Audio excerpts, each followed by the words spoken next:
गेल्या अनेक दिवसांपासून गळ्यात गळे घालून फिरणारे ठाकरे बंधू युती करायची की नाही याबाबत निर्णय घेऊ शकत नाहीये। ठाकरेंचं ठरेना युती काही होईना अशीच सध्या मुंबईतली स्थिती आहे। कारण मनसेला नक्की किती जागा द्यायच्या हे निश्चित होत नाहीये। त्यातच काँग्रेसनं उद्धव आणि राज हे दोघं सोबत असतील तर आपण वेगळे लढू असा इशारा आधीच दिलेला आहे।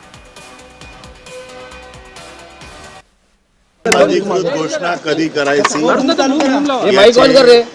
निर्णय हे दोन्ही पक्षाचे नेते घेतील आणि ती तारीख आपल्याला लवकरच कळवली जाईल। कार्यकर्ते पदाधिकारी करतात, आम्ही वाट पाहतो तर तुम्ही वाट पाहतात। त्याच्यामुळे मी म्हणालो की आता बैठक सुरू झालेल्या ऑलरेडी सुरू होत्या, आजही बैठक झाली, आता पुन्हा बैठक आहेत आमच्या। त्याच्यामुळे तुम्हाला 1-2 दिवसामध्ये नक्कीच सगळी माहिती देऊ।